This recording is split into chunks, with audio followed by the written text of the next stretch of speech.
in the Swan case from 1970, which assumed that a school district could on its own implement a voluntary desegregation plan, and that there would not need to be the justification, the remedial justification that you had in the cases where you were proceeding against schools that had violated, school systems that had violated the Constitution.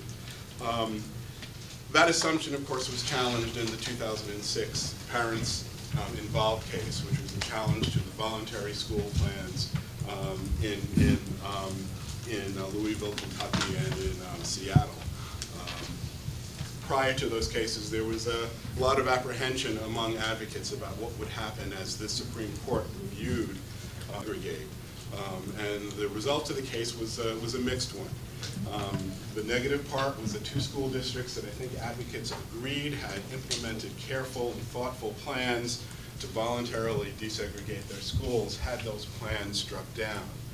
But on the positive side, the fears that many advocates, myself included, had that the Supreme Court would step in and would put an end to voluntary desegregation plans, perhaps holding that diversity in the K-12 context didn't satisfy the strict scrutiny requirements of the Constitution. That didn't happen. What we were left with was a decision that left possibilities for creating and maintaining voluntary school desegregation plans. That decision left two questions, and those are the two questions that this afternoon's discussion will really take a look at. The first is, how do you create a voluntary plan that will be consistent with the Supreme Court's guidance in the Picks case? The more difficult question is perhaps recognizing that we're talking about voluntary school desegregation plans, not ones that are compelled by the Constitution. And that question is, how do you persuade a school district that it is a good idea to create these voluntary plans? So the people who we've assembled here are going to address those two topics. And we're fortunate, and again, with the recognition that time is a concern, I'm not going to give a detailed bio, but I will say that the people who are here are extraordinarily qualified to speak about those two questions.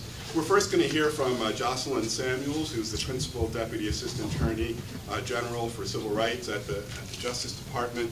So her work includes the employment litigation and the educational opportunities sections. She has a long career in doing civil rights work. She was Vice President for Education at the National Women's Law Center. She was Labor Counsel to Senator Kennedy. The list goes on and on. But she's going to start by... I'm really old. Well, if she's really old, then I'm really old. The other thing is that we were classmates in college. And I am really old. Speak for yourself. Really good. It goes a long way, though. She is going to speak about the long-awaited guidance from the federal government on the use of voluntary desegregation. And following her, we will have Michael Alves, who's an educational planner and the president of the Alves Educational Consultants Group. He was a project director for the Desegregation Center at the Massachusetts Department of Education. He was involved in the Equity Assistance Center at Brown.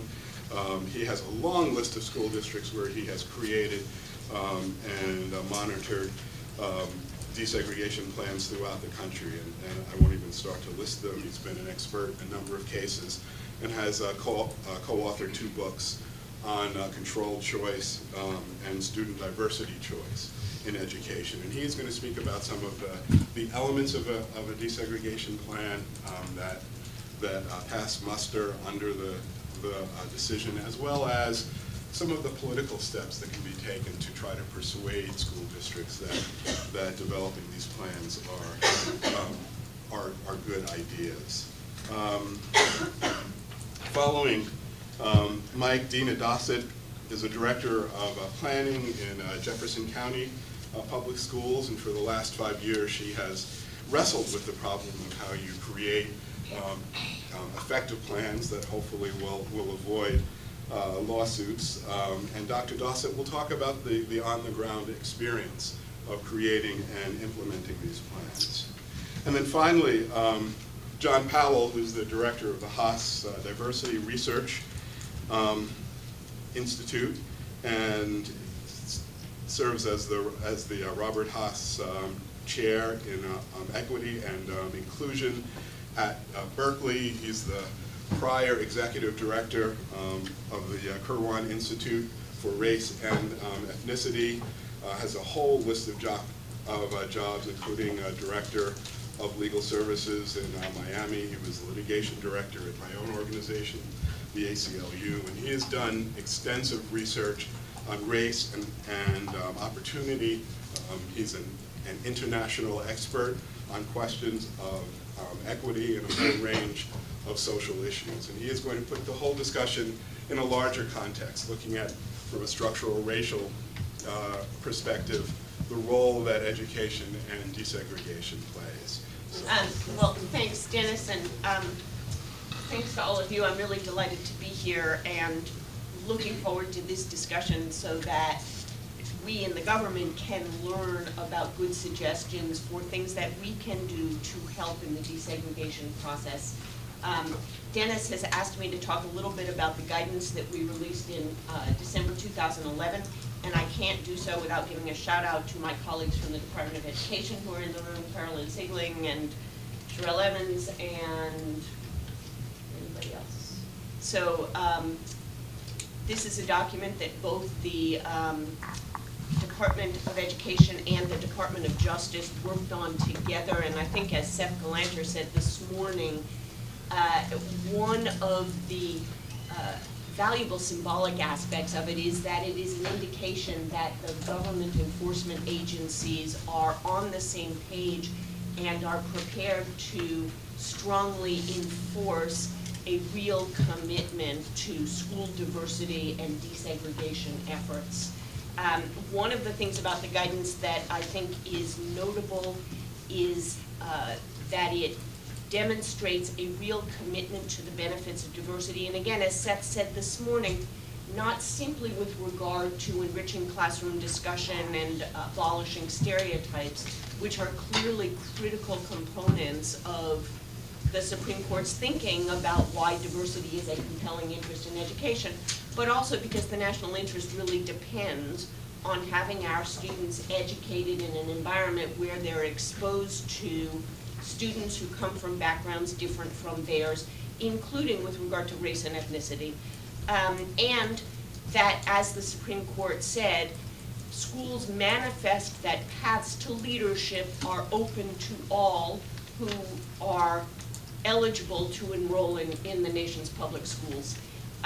As you all probably know, the prior administration had issued a guidance shortly following the Picks decision that pretty substantially restricted the extent to which school districts and colleges and universities could take race into account in making arrangements to promote diversity or avoid racial isolation. We thought that those guidances were incomplete, to say the least, and thought that school districts should be apprised of the substantial flexibility that the Supreme Court, in fact, has left them to design these programs. So we issued this in December of 2011, and I know and have been reminded by several speakers this morning how long awaited that was. But I will say in our own defense that it took longer than any of us would have liked. But I think that the end product is a document that is carefully reasoned and will put school districts in a good place to create defensible programs that will withstand legal challenge. And so getting to the right answers to ensure that these programs are done in a way that can be maintained over the long term, I think is an important goal of having taken the time to do this document in the way that we did. Fundamentally, as Dennis said, the good news about the parents involved decision is that a majority of the Supreme Court recognized that promoting diversity and avoiding racial isolation are compelling interests that will pass muster under strict scrutiny if it applies. But perhaps equally important was Justice Kennedy's concurrence in which he made clear that there are certain categories of actions that school districts can take that in his view, and his view was joined in result, if not exactly in analysis, by that of the 4 dissenting justices, are unlikely to trigger strict scrutiny. That's an important distinction because school districts should be clear that there are certain things that they can do that do not require the kind of narrow tailoring and acute attention to detail that a program that takes the race of individual students into account would. So basically what Justice Kennedy said was that when school districts take steps short of taking an individual student's race into account, it is unlikely that strict scrutiny will apply. Those kinds of actions comprise a whole host of options for school districts, which this guidance goes through in some detail, and involve decision-making that is based either on non-racial characteristics or on generalized racial characteristics that look at, for example, the demographics of neighborhoods or feeder schools, but not at the race of individual students. So, for example, it would be the position of the government that strict scrutiny does not apply where a school district, for example, draws school attendance boundaries based on socioeconomic data. So if it combines lower income neighborhoods with higher income neighborhoods, that even if it does so conscious that that will help to promote racial diversity, that does not trigger strict scrutiny. Similarly, if a school district combines neighborhoods based on a consciousness, at least in part, of their racial demographics, that too is unlikely to trigger strict scrutiny. That is the position set out in the guidance, and there are lots of examples of the ways in which school districts can make educational decisions, whether it is with regard to school zoning, creation of magnet programs or magnet schools and where they are placed, transfers, open enrollment or choice programs, which Michael will talk extensively about during his remarks, or other kinds of decisions about feeder patterns or grade realignments. Those can all be done in a way that is conscious of the end goal of promoting racial and ethnic diversity, but that if done in this generalized way will not trigger the kind of searching inquiry that the Supreme Court has demanded for individualized race-based decision-making.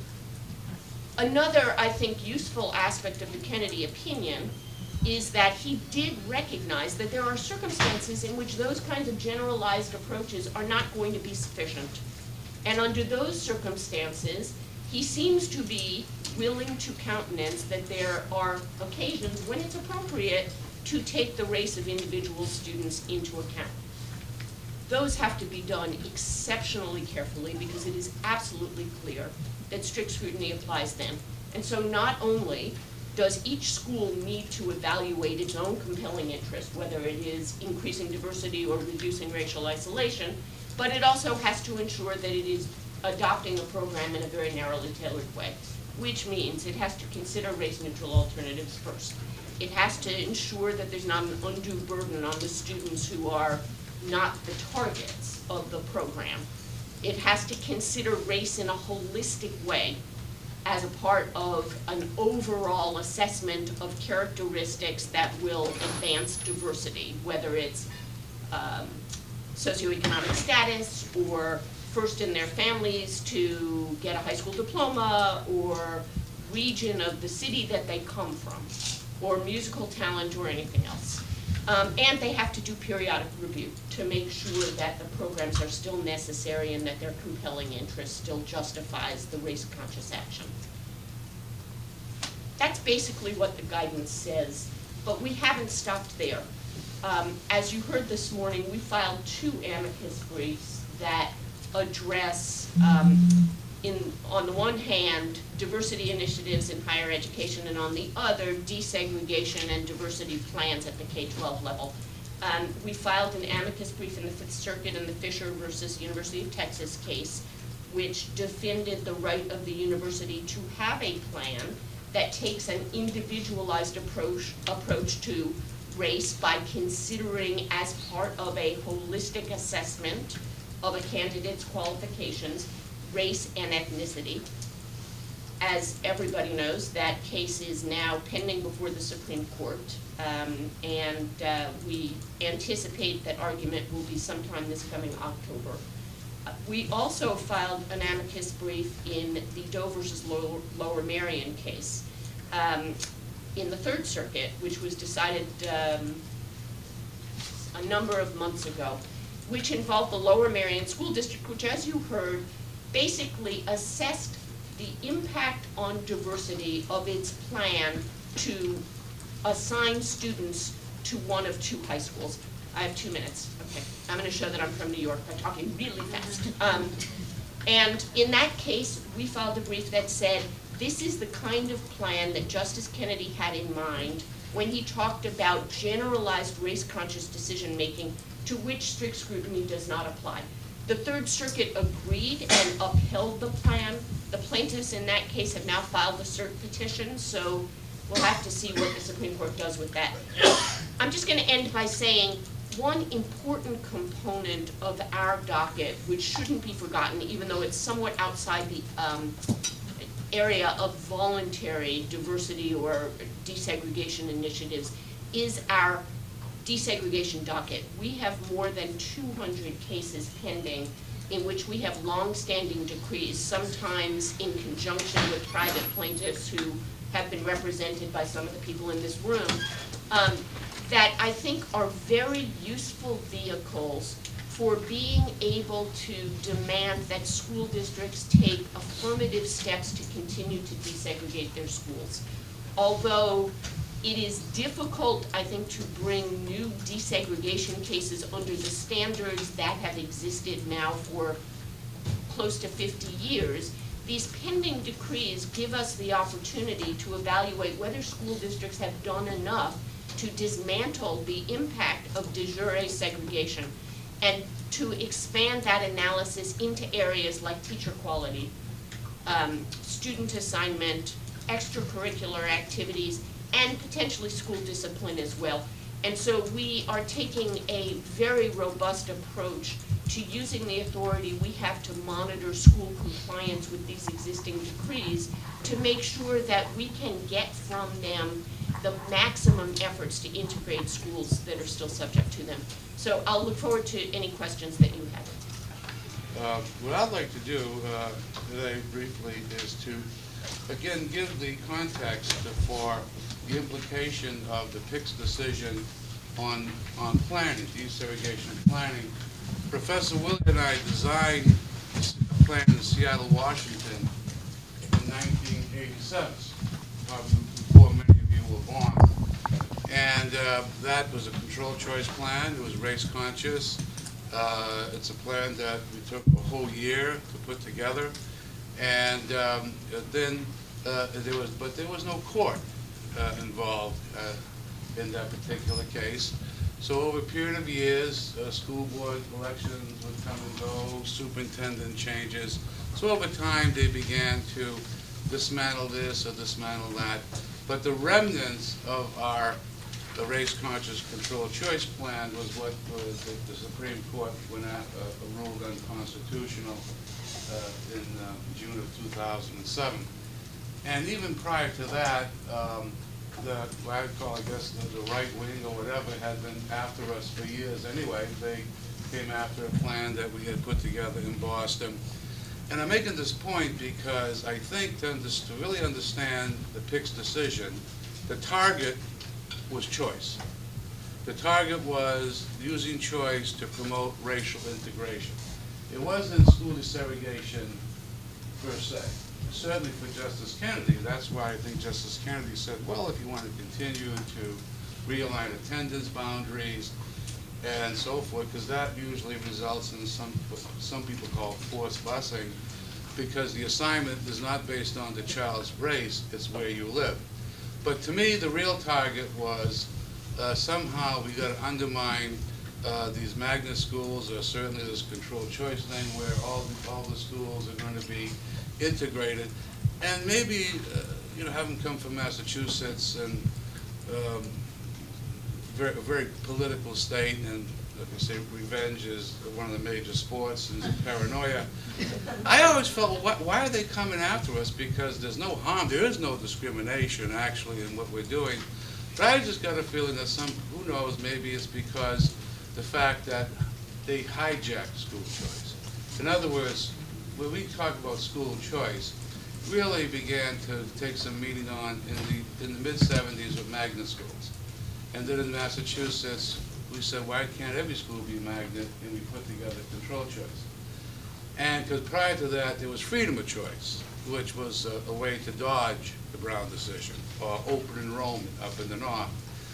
And so anyway, but then I remember back probably in certainly the late 80s, suddenly, the idea of choice, people began talking about choice. I think Chubb and Moe's book came out, pro-choice, the charters, vouchers, charter school.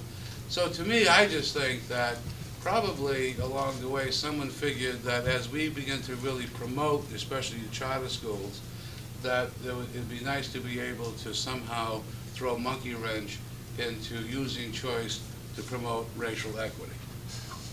I'm glad I said this, because I have believed this for many years, that wasn't, because there was no reason, you see, to really go after these plans.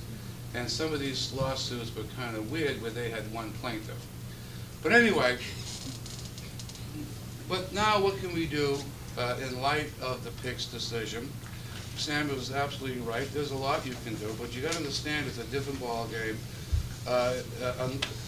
Unless you're a school district that's under a federal court order and you're thinking about transitioning to student assignment after the court leaves. And I have a wonderful plan in Champaign, Illinois, and we did just that. We went from a federal consent decree to a really multifaceted socioeconomic and achievement-driven controlled choice. And so there are school districts, and Richard Kahlenberg mentioned 80-something school districts. So many of those maybe are going from a court-ordered race desegregation, and they still want to maintain integrated schools, and so they're looking now for alternatives. But then there are school districts that perhaps have never been under a court order. And but one thing is clear, I don't think we're going to get any more new school desegregation plans the way that we had them for years. That may occur, but I don't think that's very likely. But on the other hand, of course, what this means, however, is that people who value diversity, and they're in situations where schools have become resegregated, or they never were segregated in the first place, how can they initiate the voluntary adoption of what we're calling diversity plans? And one thing which I'm beginning to realize is, in the old days, again, you could file a lawsuit and you go to court, and of course, then if you were convicted, a plan would be audited.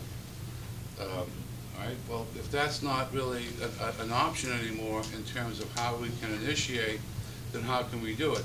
And I think one of the sad legacies of the litigation era was that the notion was that you have to wait for the school district. The school district has to adopt, has to take ownership of the plan. It's got to be their plan. And so even the courts sometimes were hostage to school districts who would say, well, we'll do the plan to provide the remedy. One of the big lessons I've learned from Wake County, and with Wake County, as described this morning, they had a diversity plan for years. They had a political coup d'etat in terms of school board elections. They threw out the old of all of this.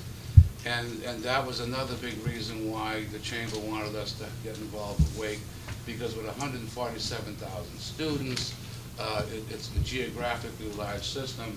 You need to be able to have the type of software system that we've created over the years so you can successfully implement another final point I want to make to you is that unlike a federal court order, where you, because remember, I'm from Boston, where you could get a court ordered plan, the first year all hell breaks loose, correct, busing and so forth, but the court order continues, and it can go on for years. With these kind of plans, you pretty much get one shot, because it's purely political.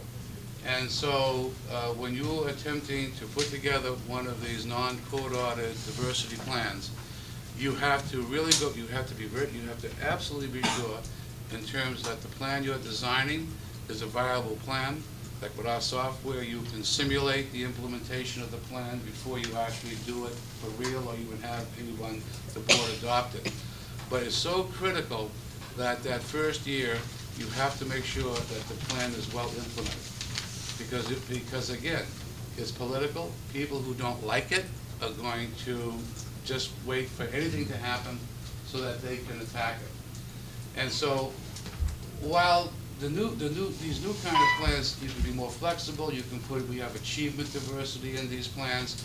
But I think what's gone is the safety net, especially the safety net when you were involved in a federal court and you were able then to have that protection. Which is why all the school districts, in my opinion, that are attempting to maintain diversity on their own, certainly deserving of all of the federal support we can get and state support in terms of financial resources and other supports, and also foundations. What's horrifying to me is a lot of very wealthy people now and companies put a lot of money into education reform. It doesn't deal with probably the most important issue, is what school you go to and who else is going to be in the school. So anyway, read also what I've written for you, and that gets into some of the nuts and bolts issues that are involved, especially with choice. But again, if I could sum up, I think that in some ways, obviously, it's more difficult today, but on the other hand, there's far more opportunities. But I think what we need now is kind of a new coalition and a rethinking as to how we sustain diversity. And so my friends here in New York City, they've been trying to get some funding to try to pull together some kind of pilot project on exploring possibilities for controlled choice. And again, I think those kinds of initiatives, especially if you can get the school boards and the mayors involved, I think that'd be wonderful. But just understand that in the end, all of this is political. I don't see this as really going to be resolved in courts. I want to begin by saying that after listening to this morning's speakers and throughout the day, the two things really hit home with me. One is that we're really fortunate in Jefferson County, Louisville, Kentucky. Our board has shown tremendous leadership around diversity, and but I also want to recognize and appreciate how fragile that can be after listening to the stories. So while I know that we're on the right path now, I can imagine that it is a frail situation that can turn at any time. So I want to begin by just briefly describing Jefferson County, then talking about the political context. As Michael said, you can't, the political context is so important, you can't forget that. And then kind of talk to you about the on-the-ground work that we've done in Jefferson County since the court case in terms of what our new student assignment plan looks like. So Jefferson County, for those of you that aren't familiar, it's a unitary system that has our city, county merged. We have about 100,000 students,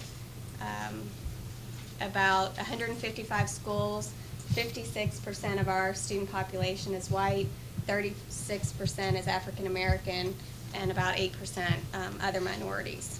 And the other factor here would we have about 69,000 kids on the riding the bus.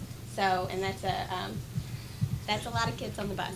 So, and it turns out that's one of our big issues. So, to kind of paint the picture of the political context, I think about that movie, The Perfect Storm. And you've got all of these things brewing and happening, but right now I think we've weathered the storm, and we're seeing the sun, and no hurricanes on the horizon right now. At least we hope not. So in the last few years since the court case, we've had one board election where we've had 4 board members up for re-election, and all 4 were re-elected. We had no kind of ouster that happened in Wake County. Our next board election, we have 3 members up for election in November. So we hope that we have the same kind of results that we did the last time, but we'll keep our fingers crossed on that one. The other political context that's been happening the last few years is we had a mayoral election as well as a governor's election, where our student assignment plan played a prominent role in the elections. It was on commercials. You saw buses with the mayor's name on it, and political cartoons, and so it was quite the point of conversation.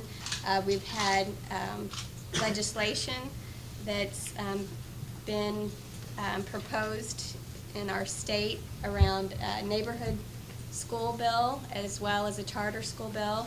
Right now, charter schools are illegal in Kentucky, and both of those bills were not passed. And then I guess the last piece of the puzzle there is we do have a pending court case with the Kentucky Supreme Court around our student assignment plan, but it's got a slightly different, it's not really centered on the same factors that was the case with the Supreme Court. And so kind of talking about what happened after we received the ruling, really I think our board showed tremendous leadership to continue forward with diversity. It really wasn't much of a conversation at all. In fact, our board said, what do we need to do to keep this going? And they talked about guiding principles that they wanted to establish in order to develop a new student assignment plan. So they talked about those guiding principles as diversity, quality, choice, stability, predictability, equity. Those were all factors that they wanted to consider when they wanted to develop a new student assignment plan. And so really I think that gave us an opportunity in Louisville to have our board and our community recommit to the notion of diversity and what that means for our county. And so, and it was an opportunity to redefine diversity. Before we had talked about how we measured it was the percentage of African American students in our school. So we had a guideline that said no less than 15%, no more than 50% of our school's enrollment would be comprised of African American students. And so we took that this opportunity to talk about diversity beyond just racial diversity, beyond just African American quotas in our school, but we started to look at socioeconomic status and other minority groups as well. And so we started the long process of what would our plan look like. And so we had community forums, we had public opinion surveys that we conducted. We consulted with national experts. We relied on John Powell and the Kirwan Institute, Erica Frankenberg and Gary Orfield, Anarima. They all were very generous in their expertise and their talent to help us think things through. We reviewed other districts' student assignment plans. We looked at Wake, we looked at Berkeley, we looked at a number of different districts and how they assign students.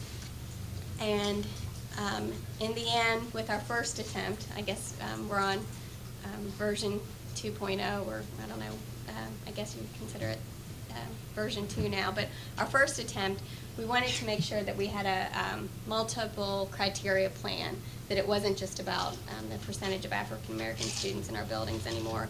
And so we looked at many diversity factors when developing our plan, and it was a geographic plan. So we looked at the percentage of minority students, and again, we defined that as all of our minority groups, not just African American anymore. We looked at the educational attainment of adults. We looked at the median household income. We looked at the census data on those factors, and we categorized the district into 2 broad areas based on those 3 factors. One area where it showed above the district average in income, below in minority, and above in educational status, and one other area where it was below the district average in household income, below in educational attainment, and above in minority status. And we redefined our elementary school clusters. And so every we have 90 elementary schools. They all have attendance boundaries, but then they're grouped together in a cluster of schools. We had 6 clusters at the time with this plan, and they range from 12 to 15 schools in a cluster. And we made sure that each cluster had a mix of what we called Area A and Area B geographic areas, so that we can have an exchange of students and still consider parental choice. So a parent could choose, they had to choose 2 schools from Area A and 2 schools from Area B, and we tried to assign students based on parental choice, capacity, diversity, and proximity as well.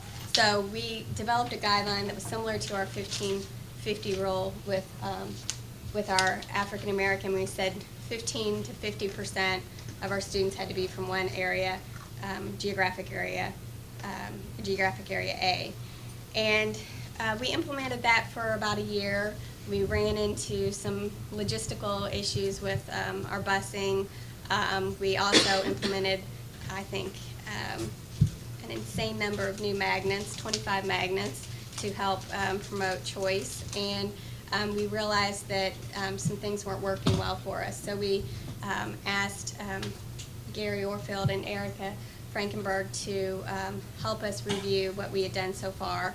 And they developed a fabulous blueprint that we are using. It's a framework that's going to guide our work over the next few years in order to help improve the implementation of the plan that we had implemented after the Supreme Court ruling. And so I guess I want to sum up by saying some of our continuing challenges that we're facing, we know we're not there yet. We have a lot of work to do. And some of our areas that we continue to work on is this idea of balancing in our county diversity and proximity, and how do we reduce the costs associated with school choice while also supporting the board's intended level of diversity that we would like to see in our schools. We need a way to help make our magnet schools magnetic because they're not right now. We have to equalize the information that we share with our community about the student assignment process, and part of that involves educating the public and working on community awareness around the benefits of integrated schools and school diversity. And that's something that really we've allowed the conversations to turn around the transportation or the quality of the schools, and really haven't done a good enough job at making the case for the benefits of diversity. And we've been focused to some extent on those technical changes without really thinking enough about the adaptive changes that need to happen in this paradigm shift.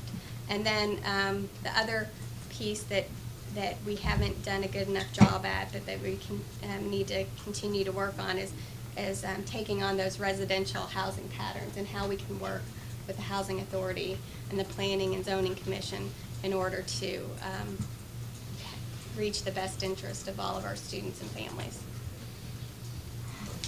So I'm really, first of all, it's great to be here. I'm going to share some thoughts and facts with you. You know, I know many of you in the room, and I've had opportunity to work with many of you. I'm bring up,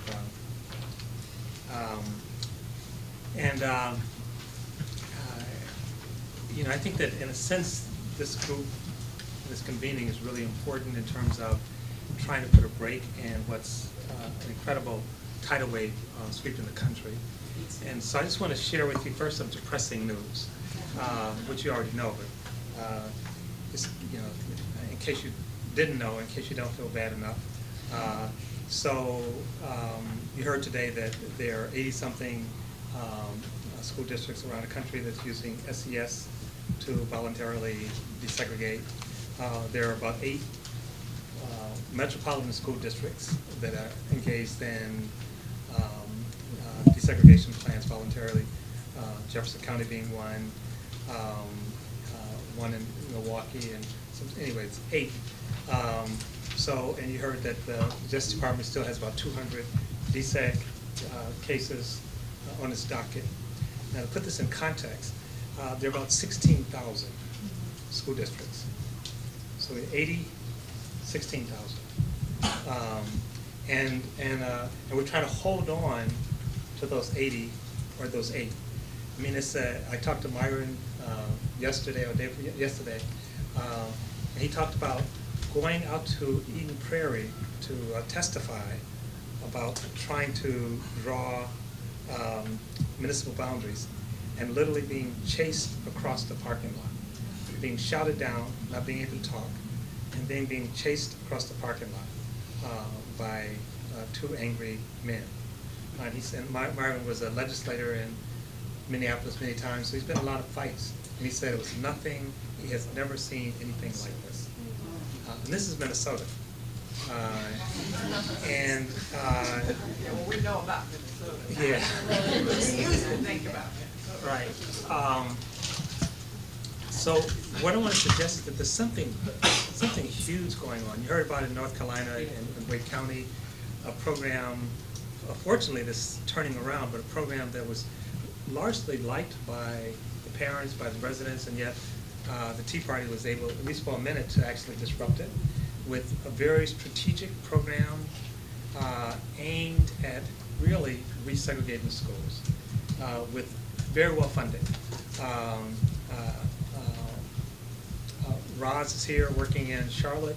Again, similar things in terms of very successful programs that are quickly attacked in a very deliberate way. And we have our pushback. I mean, Gary Orfield is one of the great organizations of trying to push back against this tidal wave. But what I suggest is that we're not playing on the same playing field. They're going after the whole country. We have a rear guard action of holding on to the small beachhead that we have, and we're losing ground. And when the attack happened, and working with the people in Jefferson County, first of all, I have to tell you, I was so impressed. I mean, there are people who've been in this fight, Jason, Kerwin, and Christy, and some of us went down there. There are people who've been in this fight for 35 years. Whites, blacks, they're tough, they're smart, they like each other. It's really a great community. And when I left there, I would tell people all the stuff that's happening in Jefferson County, and I said, you know, this is Kentucky. Are there only, you know, people fighting this fight in Kentucky? I couldn't get Seattle to take a bite. I went up to the Seattle School District, talked to them, wrote something. It's, you know, and I'll say a little bit about that in a minute. My point is that you have these heroic efforts, but you have this tidal wave. And when this tidal wave was happening, actually I went around, I won't name the foundations, but I went around some of the national foundations, and I said, we're under assault. And if we lose the few things we have, we will lose a generation. We're not, because there's history, there's success, there are people, and they're under attack. Just throw a little money their way. Just help them a little bit. You heard the superintendent this morning talk about being so isolated. So just help them a little bit. Couldn't get any of the major foundations to move. Okay, I said major. So I'm not saying no foundations move.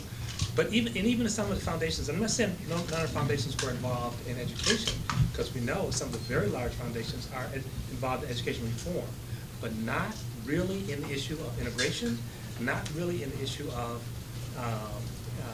race. And then I want to just talk about one other thing, and I'll come back and close with what I think we need to do. So you heard today from Richard, and I think his work around socioeconomic is really important, but I think it missed some very important aspects. I think it was the chair of the sociology department at Harvard basically said if you look at 3 indicators, not one, but 3 indicators in urban schools, urban districts, in terms of what he calls extreme poverty, 93% of the population that lives at that extreme poverty in urban areas are black. Not even people of color, or African American. And so part of the thing I think we have to be careful about is like, is it race or is it class? And we sort of take these things as separate and say, well, there's a high correlation. But when we look at things like race, concentrated poverty, educational factor of the parents, which is some of the things we looked at in Jefferson County, you get a much richer picture. And you do get something that's people who are situated differently. The poor whites generally don't have those other indicators. Some do, but not many. Even Latinos. So we have to be willing to talk more granularly about what's going on in the country. And I would say, and again, I like Richard, and I appreciate his work, but in a sense, we're trying to find a nice way to engage the issue. Like, well, can we talk about race without talking about race? Maybe we'll call it something else. Maybe we'll call, and part of it is we're being pushed by the courts, right? The court's saying, we don't like you talking about race, and Kennedy says, well, maybe you talk about geographic stuff, that's okay. But if you talk about race, especially at the individual level, we're coming after you. So, so there's some push by the court. I don't think we can win this without engaging it in a real way, in a sophisticated way. It's not a technical problem. We have years of research from Roz, from Gary, from others, from Willie, from Michael, showing the benefits of integration. It doesn't matter if we lose the larger public arena, and we're losing it. And we're losing it in 2 ways. We're losing it in terms of the right wing is actually under an aggressive assault on us. And the people who are the apparent beneficiaries are best ambivalent.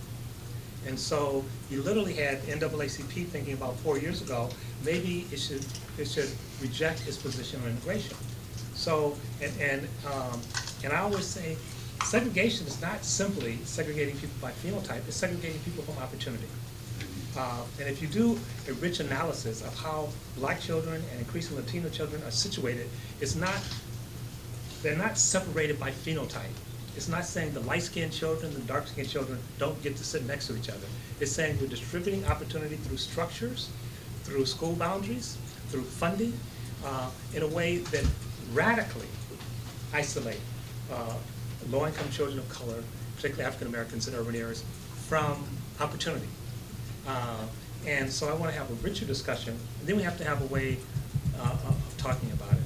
So I think that's the larger challenge. And we don't have a political movement on that, we don't have a face to that. But I think unless we have that, we continue to lose. Finally, I would say, even for the sliver, and Dennis is right, that Kennedy gave us a sliver, and we hold on to it.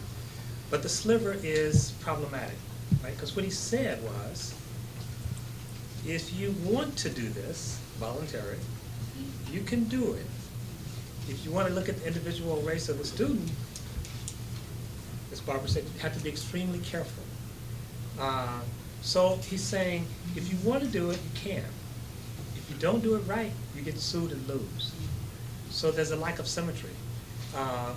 And many of us know, and we work with lawyers, if you're not a lawyer yourself, lawyers are risk averse. They say, you don't want to be sued? Don't do it. Don't do it.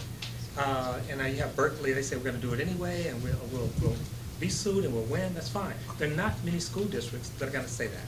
There's no requirement that you do it, and if you do it, and if you slip, you're going to get blasted. So we're in a very, I think we're in a very precarious position for this issue. And I think we have to really think about it in a much more fundamental way. I think I'm looking at Jim Ryan, we have a panel coming up next. Jim wrote about how the structure in terms of the white middle-class suburbans are exercising a veto. You can do anything you want to until you disturb white middle-class suburban parents. Well, what can you do without disturbing white middle-class suburban parents? Basically nothing. You can have charter schools while the kids are black and poor. You can have, new standards, but you can't do anything around immigration. And I'll end with this. If you look at the new stuff that's coming out in terms of the mind science, and I'm thinking also of Elizabeth Anderson's book, The Imperative of Integration, it suggests that the imperative of integration is actually much stronger than what we thought in the 50s and 60s. We haven't really incorporated that in. We're still sort of relying on that. But the practice of integration is, except for these beachheads, almost gone. And we're not being bold. We're not getting, certainly not getting bold leadership from many places. And everything we sort of try to smuggle in gets hijacked. So we say choice. Okay, we say choice, we think open enrollment. We think open enrollment, open up the suburbs. They say open enrollment, it's like open up the private schools and create a new escape hatch for whites. So we put something in that we think is going to do the work without talking about race. They rebrand it, and it does the work against us. So I think those are lessons there, that every time we refuse to actually say what it is we're really doing, they take it and use it for something against us. So I think we have to have this larger discussion, especially as we become a country that's going to be radically diverse, no majority, no racial majority. How do we actually, what's the vision? What kind of country do we have where the majority of students are not white and are not being educated, are not being prepared for elite institutions? What kind of country do we have?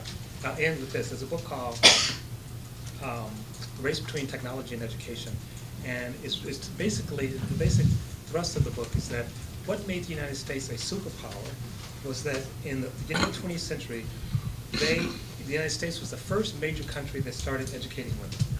And so while everybody else was playing with less than half a deck, because most major countries were not educating women, and we didn't do it right in the beginning of the 20th century, but we started doing it. It created this whole intellectual capital that the rest of the world didn't have. Today, students of color are the equivalent of women. They're more than half the population being born today, and we're not educating them because we see the competition between them and white students. And if we do that, if we continue to do that, we will be, as they say, a Haswell. So, thank you.